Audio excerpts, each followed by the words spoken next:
Hi everyone, thank you for checking out the video.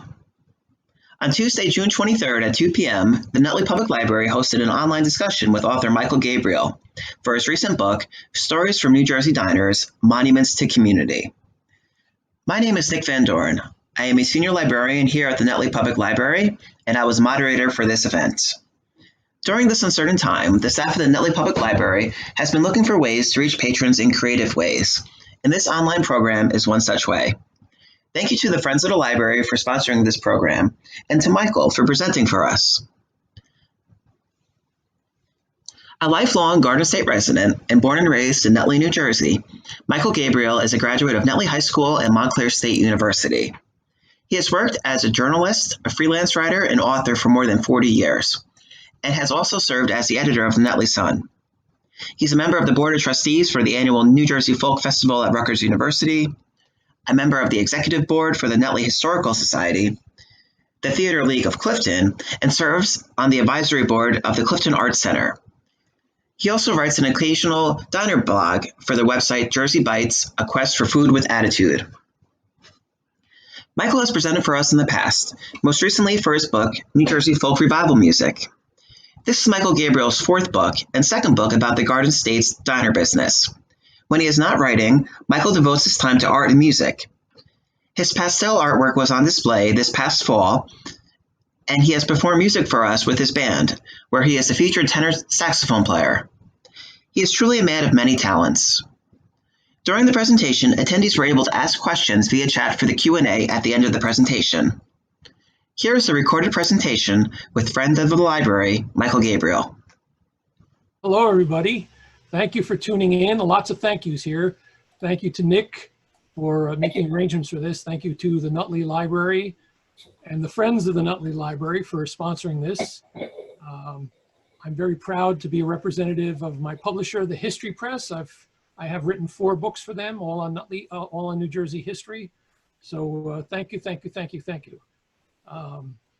This Stories from New Jersey Diners, that's my newest book, my 4th book. I wrote another diner book about 7 years ago, and that went over very well. And my publisher encouraged me to do a second book on New Jersey diner history. So I did, and that's why we're here today. I've done many presentations over the years for libraries, civic organizations, historical societies.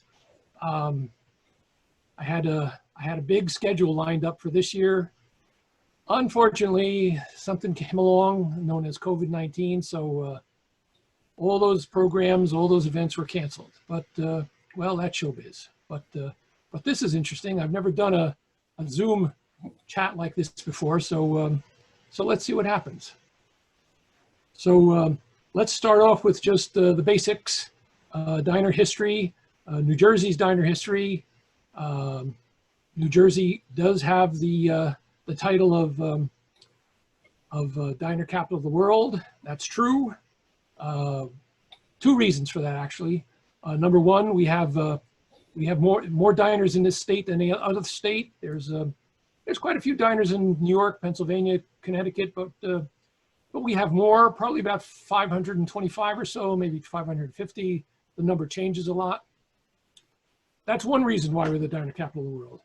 The second reason, and maybe even the more important reason, is that in the 20th century, New Jersey was the diner manufacturing capital of the world. This is the period when diners, those stainless steel gems as we know them, were built in factories, just like a car, just like a boat, just like an airplane. They were assembled in bays in factories, and this is where most, not all, but most, a good many United States diner manufacturers were based. And we're talking about companies like O'Mahony and Coleman and Silk City and Swingle and Paramount, Mountain View, et cetera, et cetera, et cetera. So these were all small manufacturing companies. These companies really knew their stuff, they knew their business, and they built the diners here. So more often than not, when you see any programs or photos or magazine articles or videos that show you, or movies even, that show you these wonderful stainless steel diners, most likely they were built right here in New Jersey. So a little Jersey pride there. I'm very proud of that. So that's the basics for New Jersey diner history. The diner business, as we know it, didn't start in New Jersey. It actually started in Providence, Rhode Island, with what was known at the ancestral origins of diners, known as the lunch wagon. In the 1870s, there was a man named Walter Scott, and he used to, he had a little lunch wagon, and he used to go around downtown Providence, Rhode Island. He had an idea that people might want to get something to eat at 8, 9 o'clock at night after people would get off of second and third shift in the evenings. And that lunch wagon business became very popular, which led to companies up in New England and Worcester, Massachusetts in particular, to build lunch wagons specifically for the distribution of food. And then that business evolved into what we know today as diners. Lunch wagons kept getting bigger and bigger and bigger. Pretty soon they became stationary, and that's how we have our diners today. That's just a quick thumbnail sketch of the history of the diner business. So first we had the lunch wagons, and now we have today's diners and all the stainless steel diners that were built throughout the 20th century. Many diners, most diners today, are built on site. Here in New Jersey, no more diner manufacturers. They're all gone. That part of the business has become extinct. There are maybe 1 or 2 or 3 diner builders sort of doing things the old-fashioned way. The Rafley company in New Rochelle is the one that I can think of first and foremost, but no more diner manufacturers here in New Jersey. But that's the business. The business evolves, the business changes. And so there was no more demand for factory-built diners. Now they're built on site, and they can build them larger. So that's the way it goes. Let's see here. That's the story. Now, among the very first lunch wagons in New Jersey, at least what I've been able to determine from my research, back in 1894, there was a man named Peter Curtin, and he operated the very first lunch wagon in Trenton, New Jersey, maybe the first lunch wagon in all of New Jersey. And his business became so popular, and he became this legendary figure in Trenton, that he became a renowned figure. He's buried in the very historic Riverside Cemetery. It's only for very famous people. He used to ride his little lunch wagon around late at night. He had a horse named Dandy who knew the route, and his big seller wasn't hamburgers; it was hot dogs. That's how he made his business. And his wife used to, every night his wife made up a big pot of beans and rice pudding, and he made sandwiches, and he had coffee, and he had cake and cookies, and this was the business. And people, they loved it. Keep in mind that in those days, going out to eat was something of a radical concept. Working class people didn't go out to eat. Middle class people didn't go out to eat. They couldn't afford it. Rich people went out to eat. Well, you could go out to eat and eat at a lunch wagon and have a good time and meet interesting people. And that's still true today for why people go to diners. Well, they like the food, but they like the atmosphere. It's very convivial, and they get to meet interesting people. That's all half the fun. A diner owner and operator once told me that when you're talking about a diner, when you go to a diner, food is only half the meal, and it's more than just a place to eat. So yes, it's the atmosphere, it's the people who own the diner, it's the waitresses, it's the customers, it's the memories that you make in diners. It's the place where you went to when you were in high school and college, and where you go to meet your friends. So that's what's a diner. That's what a diner is. A place to go. That's where you make your memories. That's where you make your memories. People often ask about, well, what's the oldest diner in New Jersey? Again, it kind of depends on how you define it. I define it as not so much the earlier iterations of a diner, but what's the building that's standing right now today. So now based on my research, the oldest diner most likely is the Burlington Diner, way down Route 130. Today it's known as Amy's Omelets. I think there are 3 Amy's Omelets around, but that's where it's known. The original diner cars, which are now there at Amy's Omelets, probably date back to 1927, still standing. And that's there's a lot of anecdotal evidence to suggest that. I've read some newspaper accounts of that. Some diner historians have told me that. So that's probably our oldest still standing diner, still operating. There's another diner, a second diner, maybe just as old, maybe even older, who knows. But there's a nice little place in Montclair called Plum on Park. It's on Park Street. And that place opened in 1929 as the Park Diner. And I know that because if you go to the Montclair Public Library, they have tax records of that place at that location, who owned it, 1929. So that we can actually document that as being a very old diner. Maybe the 3rd oldest diner in New Jersey, probably the Dumont Crystal, which is in the town of Dumont, which is in Bergen County. And that one, based on what we can tell from its design, probably early 1930s, maybe 1932, and probably built by O'Mahony. The Plum on Park, the Park Street Diner, Montclair that I mentioned, another O'Mahony diner. And again, the time frame fits. And then there's the Summit Diner in the town of Summit, in downtown Summit. Some people say is that the oldest diner? I don't think so. There were some earlier versions of Summit diners and even a Summit lunch wagon, but that diner that's standing there now is an O'Mahony diner and probably dates to around 1938. And the Summit Historical Society has documents that show that. So those are the 4 oldest diners that we have in New Jersey, and they're all wonderful, and they're all very historic.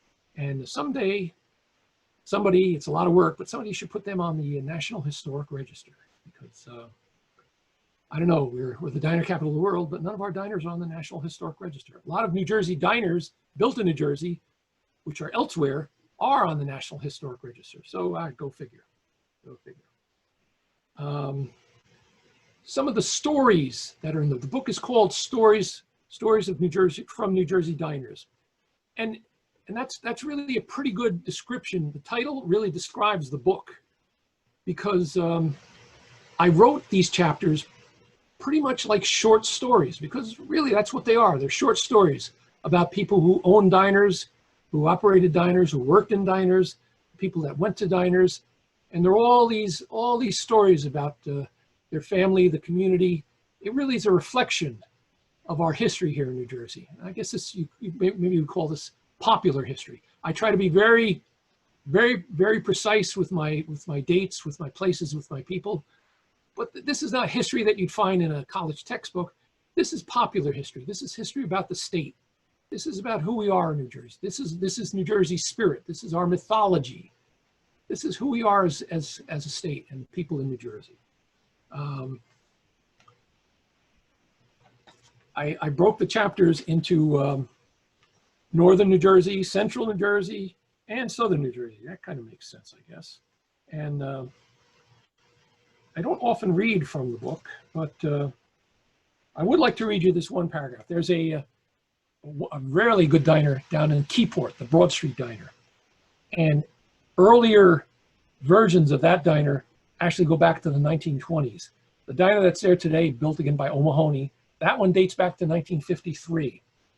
Now, the owners of that diner back in the 50s and 60s, the Conway family, and Jack Conway, he was the main man. He was the guy in charge. He worked the grill. Jack died of a heart attack in 1991, and he was remembered by the local newspaper down there, The Independent, with a little editorial by the editor. And this, I think, kind of sums up the story of Jersey diners and what they are and the people that operate them. When Jack Conway died last month, and that was meaning September of 1991, a little bit of history, a little bit of Keyport history died with him. If you wanted to know what was happening in Keyport, you went to Stanley's. That was the name of the Stanley Seaport Diner. Jack was the short order cook, a burly man. He stood at the front of the grill and held court with the regular customers who sat at the counter. His day started at 5 in the morning, ended at 11 at night. Diner business is hard work, long hours, dealing with the public. Yeah, that was 6 days a week. He had a special dish every day of the week, and it never changed week to week. The regulars would rely on that. And Jack knew the regulars. He knew their life histories. He knew their families. He knew their stories. His sometimes gruff exterior belied a warmth that made his customers his friends. He gave Stanley's Diner its personality. He made it more than a diner. And I think that kind of sums up what diners mean to New Jersey and New Jersey people. Everybody's got their favorite diner. I've got some of my favorites. So that's why our diner's important. That's why, because that's where memories are made. I have other stories in the book, stories about the lunch wagons and stories about diners throughout the state. Some diners from long ago, some are current right now. During my research, it occurred to me, and I noticed this, the last 18 months or so, and this is kind of a modern trend going on right now with diners, and I'll show this to you when in fact, maybe let me try to do this now. Here, there's a phenomenon going on around the state. I mean, I don't know how official this all is, but I call it the season of renewal, because it seems to me like a lot of diners, and I've documented this with photographs, a lot of diners are all undergoing renovations. They're adding extensions to the diner. They're transforming the interior. They're building all new exteriors. The diner that's on Route 206 going down to the Pine Barrens, and a very popular diner down there. Now let's click on another one. Let me know if you can see this one. That was before. This is the diner as it stands today, and I actually I've made a number of trips down. That's one of my favorite parts of New Jersey, and I made a number of trips down there, and I documented as the diner was changing on the outside. Oh, nice. Some people like modern diners. Some people don't like modern diners. Take your pick. Take your pick. It's all they're all good. Okay. Now let's try it. Here's another example. Let's see if this works. People ask me what my favorite diner is. I tell them, well, you know, I mean, it's kind of an unfair question. I mean, I grew up going to the TikTok. All right, so let's see if we can do this. This is actually the third TikTok that was on this spot. So does the diner business change? Absolutely, it changes all the time. The first TikTok was built by the Silk City Company. It was a small stainless steel diner. According to my research, I say it got there in 1952. Some people say 1948. Who knows? Maybe I'm right, maybe I'm wrong. There was a second TikTok. That one, they took away the little stainless steel diner. They built the second one in the mid-1970s. And now this diner that we see today, that one was installed in 1994, built by the Coleman Company. So 3 TikToks, all on the same spot, but all 3 different diners. Now the second TikTok went down to Mays Landing, New Jersey, just a little west of Atlantic City. And now that was trucked down there, redesigned, and now is open as the Mays Landing Diner. And I actually went there. So this is today's TikTok. Now, or I should say this is the TikTok as we knew it not that long ago. Now, where's the TikTok? Let's see the TikTok today. And what they've done is can you see that? They added this parapet roof, redesigned the inside. Not that different from the TikTok that we know that's been there since '94. But again, it's a season of renewal. And that happens in the diner business all the time. The roofs of the diners change, the signage changes, the ownership changes. The diner business is always evolving, and that much we know, that's for sure. So we have a season of renewal going on right now. Maybe one more to share here. Top's Diner, which is a favorite diner and one of the great diners that we have in New Jersey. All these national surveys that they do, Top's Diner is always #1 or #2.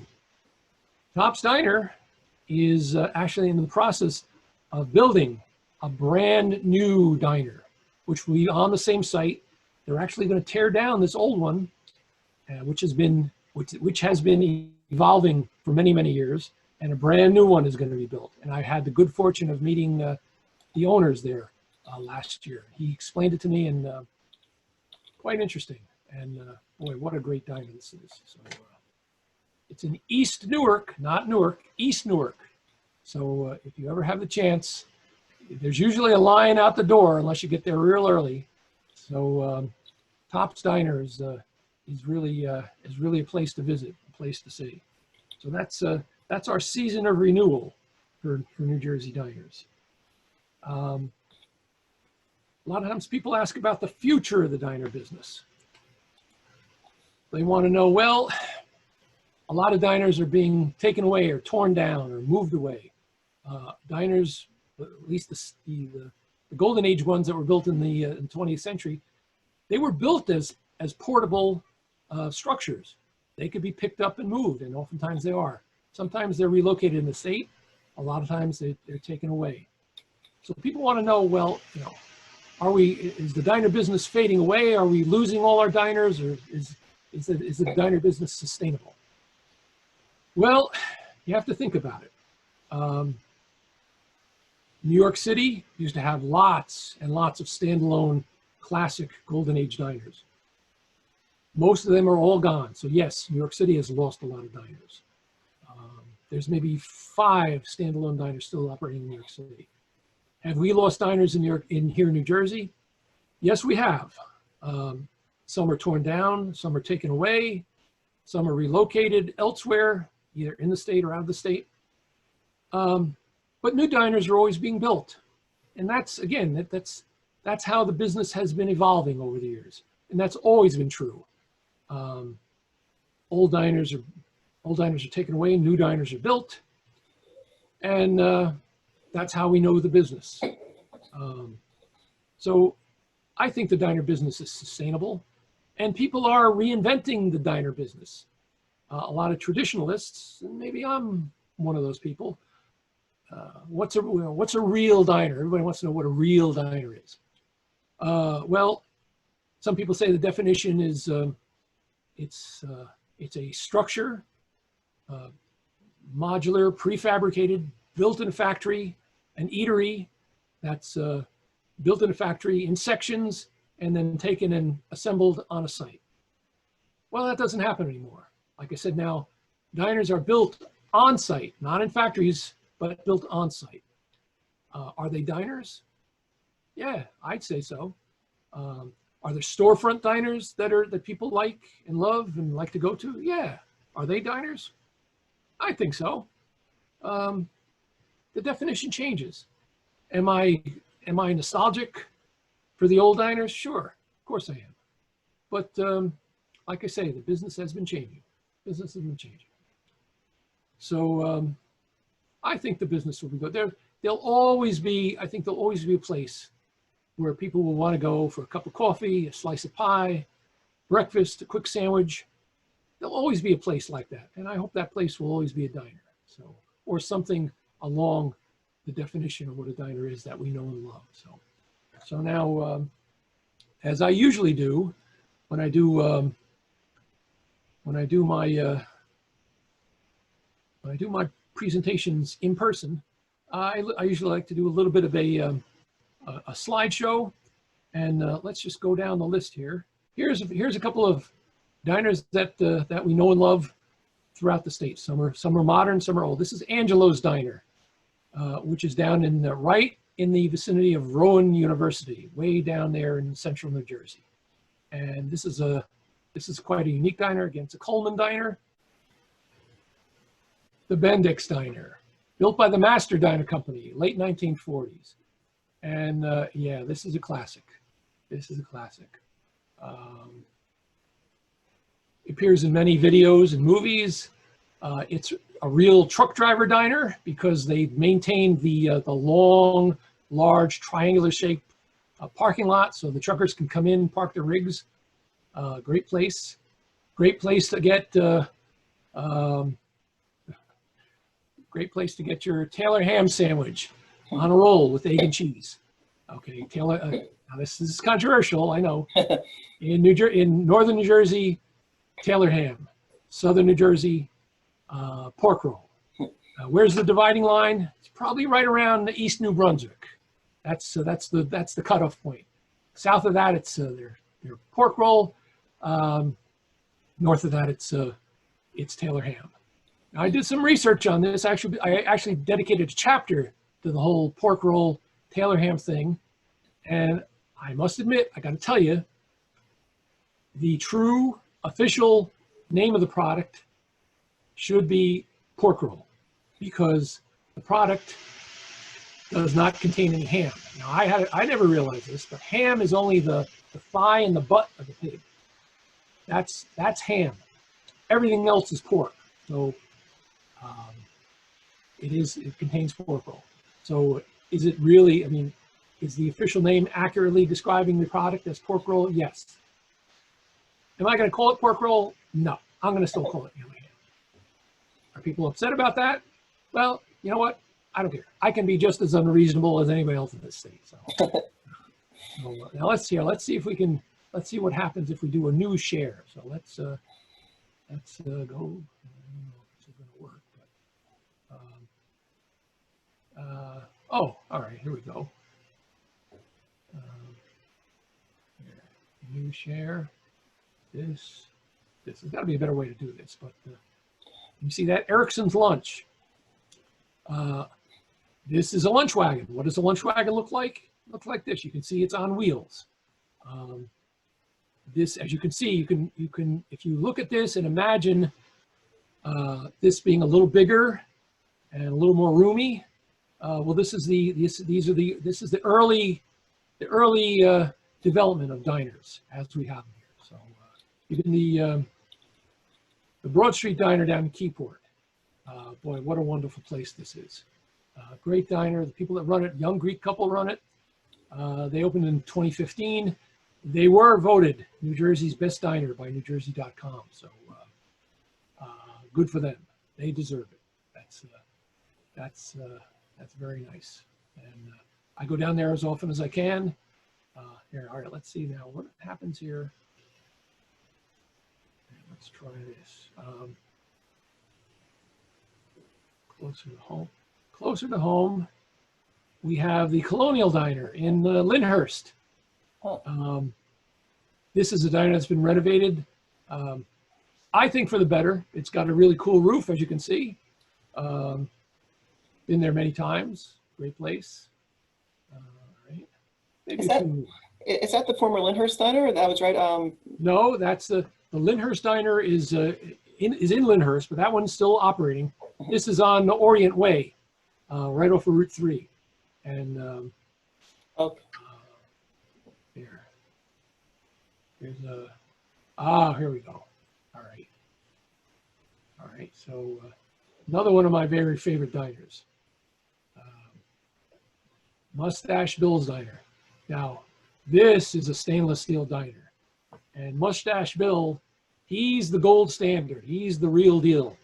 This is on Long Beach Island, LBI. I don't go to Long Beach Island very often, but when I do, I go visit Mustache Bill. The food is absolutely sensational. Everything's fresh. He does seafood. He does pancakes, the best pancakes. He does eggs. He does hamburgers. Mustache Bill is so good that he won a James Beard Award a number of years ago. That's how good he is. So let's keep on going here. Maybe a few more. Let's see.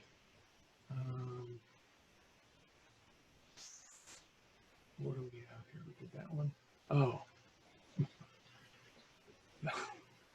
Yeah. All right. Now, if you like sliders, this is the place to go. This is the White Manna, M-A-N-N-A, in downtown Hackensack. There's another White Manna, M-A-N-A, in Jersey City on Route 1 and 9. Both places are great. This place is, if you like your sliders, you better get there early by 11 o'clock. There's a McDonald's right across the street. That place is doing a big business, and the customers line up here in the White Manna. It's teeny tiny. It's so small. It's as small as it looks here, but you can eat in there, and boy, the sliders are great. So anyway, that's there we are.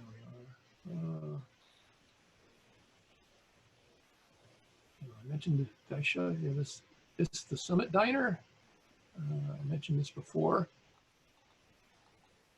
Now, if you look at the Summit Diner, and this is probably, if you're talking about a classic New Jersey diner, 1938, pretty much unchanged, just the way it was when it was installed, inside and out.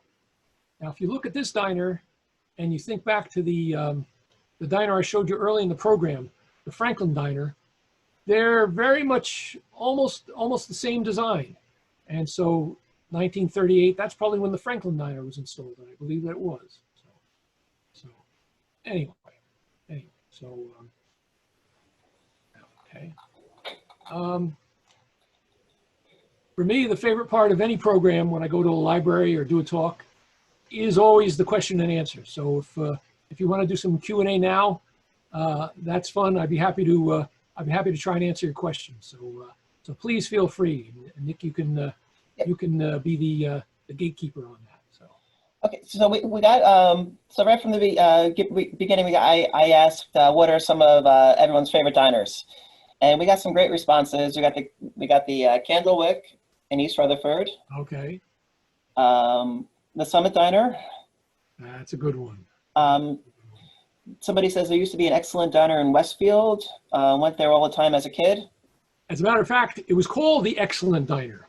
I misread it. Yes, they did say the Excellent Diner. I'm sorry. And it was, the family owned it and operated it for about 40 years. Nobody wanted to buy it. Nobody wanted to take over the business. One day in the late 1980s, a couple of German businessmen walked in the door and said, "Hey, this diner's for sale. We'd like to buy it." They bought it. They jacked it up, put it on a tractor-trailer truck, brought it to Port Elizabeth, went across the ocean, and today that diner is operating in Euro Disney. Oh wow! Believe it or not, and it's a French name, and I don't speak French, but it's roughly translated now as the Cafe of the Stuntman, and you can actually find it if you Google it. You'll see it on the Cafe of the Stuntman in Euro Disney. That's where the Excellent Diner was located. And when they took that diner away, there wasn't a dry eye in Westfield. Everybody missed that place. They said they all lined up on the street and said goodbye. So, yeah. That's a testament to the culture of a diner. How it really is.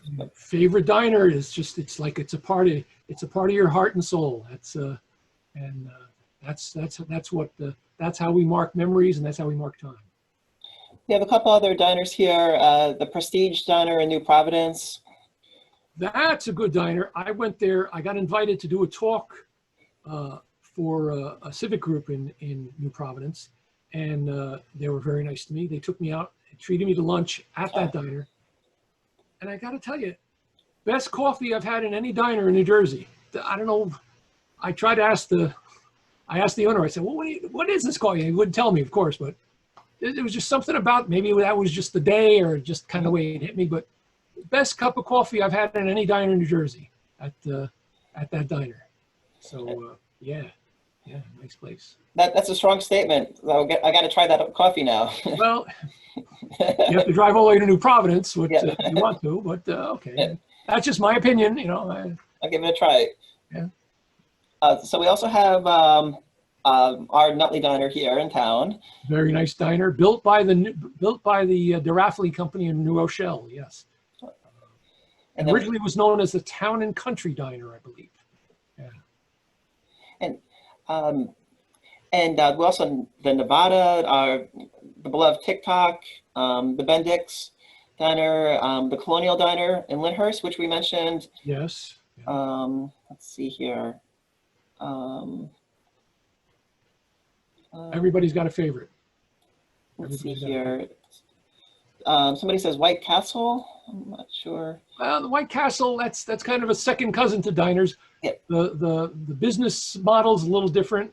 Boy, we have a good White Castle here in Clifton, and I used to go to White Castles every once in a while, not very often, but my sons, they turned me on to the White Castle we have in Clifton. They said, "Dad, crave case, gotta get the crave case."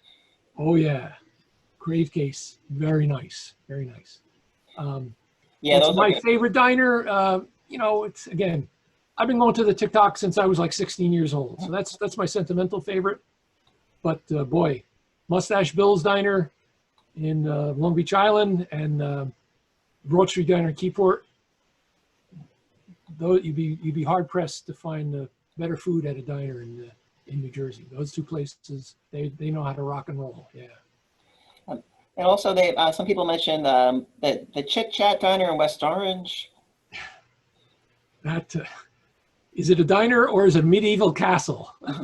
There used to be the Eagle Rock Diner was on that site, and last year I believe they tore down the diner, reopened it as the Chitchat Diner. Now there's a Chitchat Diner in Hackensack. I believe it's the same family that owns it, and the Chitchat on Eagle Rock Avenue in West Orange is like no diner you've ever seen. I mean, to me, it's that it really does look like a medieval castle.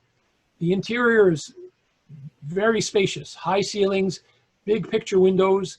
How do you define a diner? Well, one way to define a diner is, does it have a counter? You know, is there a counter with stools on the inside? Counters they've been kind of going away lately. People want to make more room for tables.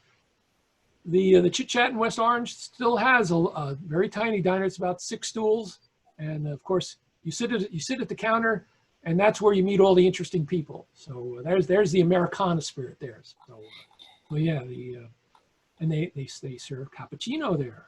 Oh, nice. Very nice. Yeah. We're getting a lot of really good questions here. Somebody asks, how sturdy are these old diners? Are they sturdy enough to restore when they've fallen into disrepair? They're built like tanks. Stainless steel. I mean, the diners that were built in the 20th century, I mean, these companies, they knew what they were doing, and they were their frames, like I say, they were built. They had all that extra steel in the structure. They were built to be moved if need be. So there are people that restore diners. There's a guy way out in Cleveland, Steve Harwin, who he knows how to restore diners the right way. A lot of our New Jersey built diners, built in the 20th century, end up in a place like his facility out there in Cleveland. You can rebuild a diner. It could be brand new, good as new, looking even better than when it first opened. And now these vintage diners, people are getting hip to the whole diner thing. Really, the diner phenomenon was really here in the Northeast. Pennsylvania, New Jersey, Connecticut, Massachusetts. That's where really the diner business is really, that's the focus of the diner business. You go out west, you go in the South, you go to the Midwest, not too many diners. But today, people are rebuilding vintage diners and they're locating them in towns in the Midwest and in very northern New England and in the South. And these rebuilt diners in their stainless steel, in their grand stainless steel glory, they show up, they're put on the site, they open them up in places like Illinois and Indiana, and people have never seen anything like this. It's like a spaceship landed in the middle of town. and people are saying, "Oh, this is great diners. Oh my goodness, wow." So yeah, they're built to last. So as long as we take care of them, and as long as we keep rebuilding them and keeping them true to their form, they're going to be around for a long time. Long time. There's somebody kind of like speaking of the diners, different parts of the country, and somebody asks, they now live in Florida, where there are very few real diners. Right. But many restaurants in strip malls are now calling themselves diners, and like they're asking what are your thoughts on that? Yeah, okay, I mean, I try to be open-minded. You want to call yourself a diner, you can. The diners, their grills, their cafes. How do you define it? Well, again, I mentioned the built in a factory, modular, prefabricated. Okay, that's the classic definition of a classic diner. But like I said, the business has evolved. Mm-hmm. What I think, again, it's the spirit that you can define a diner by its spirit, by the people who go there, by the food that they serve, by the atmosphere, by the people who run it. So I've been in many wonderful storefront diners, and yeah, they're diners. They're diners, yeah. So again, I keep an open mind. I mean, why not? I know.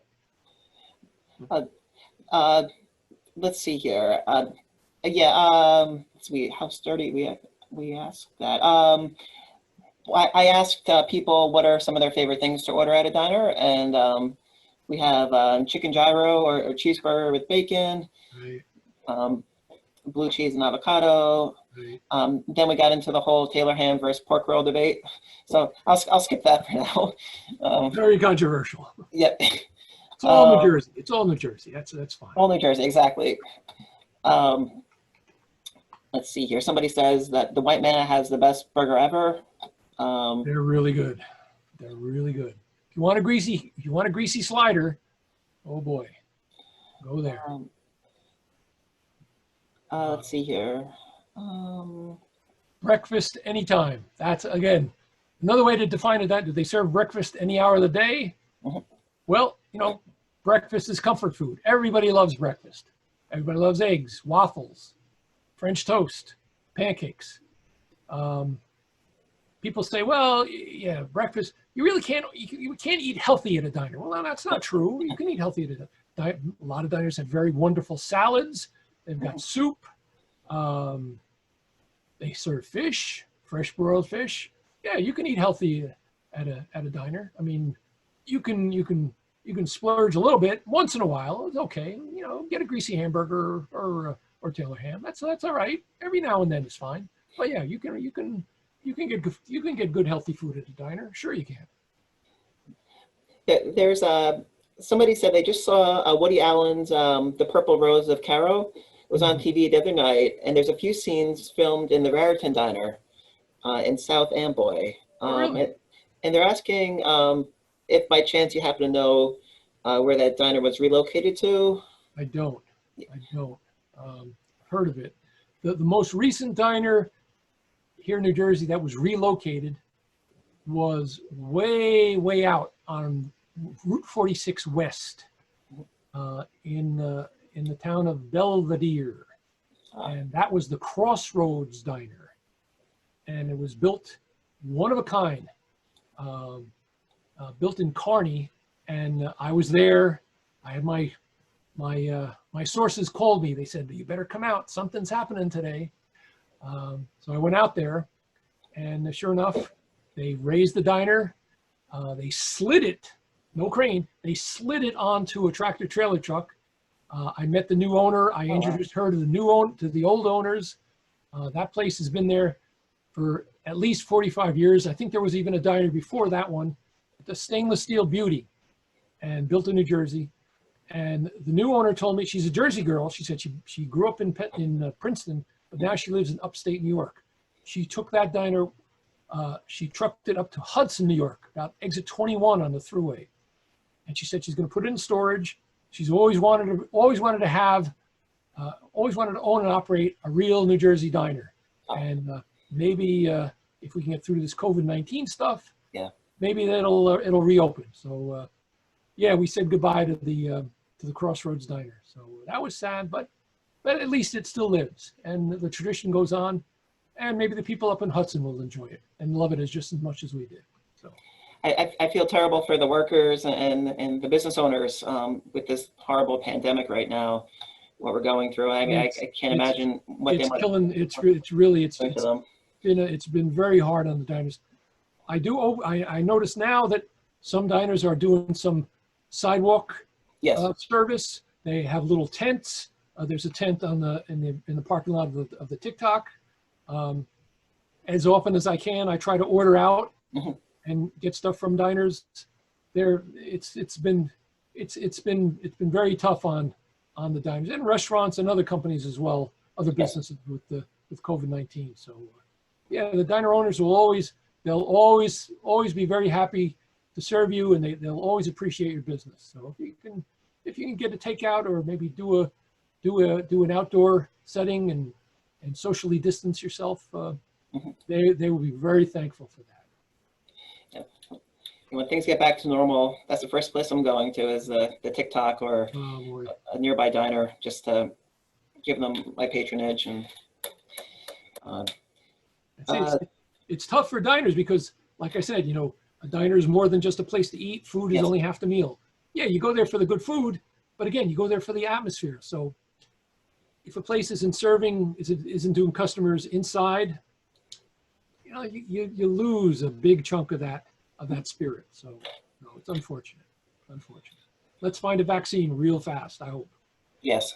Yeah. Hopefully this will all be behind us soon. I hope so.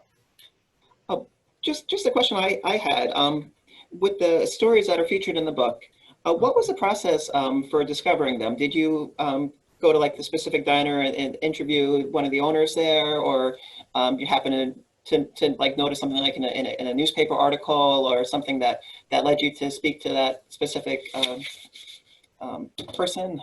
Yes, well, as an author, I think like a reporter. I mean, that's what I've been all these years. I think like a reporter. I interview people like a reporter. I do research like a reporter. I had a good starting point. My first diner book, back in 2013. And ever since that book came out, I've always been collecting stories. I've kept them online, stories that I find, or newspaper articles. So when my publisher convinced me, they said, yeah, you got to do another diner book. I said, no. I say no to everything. But they convinced me. They said, and the more I thought about it, I said, I really should do another book. And because there's a lot more stories to tell. So most of that, see, the legwork. That's all my road trips.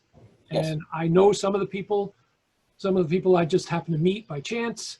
I go to the diners themselves. I go in, I sit down at the counter. I usually order breakfast. I introduce myself and I say, well, you mind if I take some pictures? And, oh, sure, go right ahead. And I introduce myself to the owner and we strike up a conversation.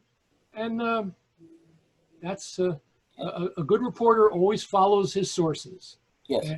And the sources that you have will lead you to other sources. Oh, by the way, have you talked to this other person, the woman who owns a diner out in, up in Bergen County? No, I don't know. Do you have her name and phone number? Oh, gee, I'd really love to talk to her. That's how I do it. I don't know how anybody else does it, but it's all legwork, and and that's half the fun. Tracking down these stories. I mean, that's the part of it I like. That's the best part is when you make all these little discoveries and you find these stories that have been kicking around for a long time, and I've had a chance to document them. So I'm very proud to do that.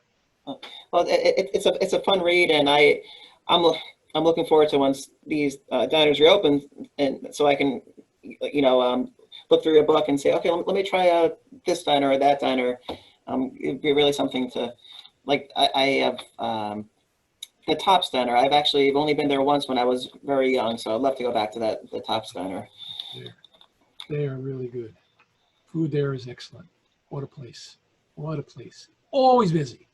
Always busy. Always a line out the door. Holy moly. Yeah. So, well, maybe we should wrap it up and say goodbye. And thank you to everybody for tuning in. Hope you enjoyed it. This was my first book talk via Zoom. So, actually, since Nick called me, I've gotten 2 other invitations to do Zoom talks for my book at other libraries. So I'm not that much of a high-tech guy, but maybe this is the new wave here. So I'll ride the wave. I'll enjoy it. We'll see what happens. Libraries, they want to stay engaged with their communities, and they want to reach out to the public. So it's an honor. I'm happy to do this. So the Somerset County Library System and the West Caldwell Public Library, and today Nutley Library. Thank you. It's been a pleasure. Thank you, Nick. Thank you, everybody, for tuning in. Thank you, Michael. Thank you for your time. This was our first type of remote program like this, speaking with an author, and I know everyone enjoyed it. I certainly did. But I want to show you some of Michael's other books. Some of them are available at the library. Actually, all of them are available at the library. And also, Michael, how would you go about if somebody would want to purchase one of your books, or how would they go about doing that? Well, I do have a Facebook page. I don't have a website, but I think a Facebook page is actually more interactive and easier than a website. So you can go to I have a History of Diners in New Jersey Facebook page. Oh, look at that. There we go. Holy moly. A lot of work goes into those books. So, yeah. So, and I'm, again, very lucky that I've been associated with the History Press. They've been very supportive. All the years I was a reporter and an editor working for business publications and newspapers and magazines, never thought I'd be writing books. But, well, we're happy you are. We're happy you are writing them. Here we are. So you could go to my Facebook page, History of Diners in New Jersey. Okay. You can go to my my author's website. You can Google the title of any book, Stories from New Jersey Diners, and it'll come up. My publisher does sell them. You can get it on Amazon as well, but get it from my publisher.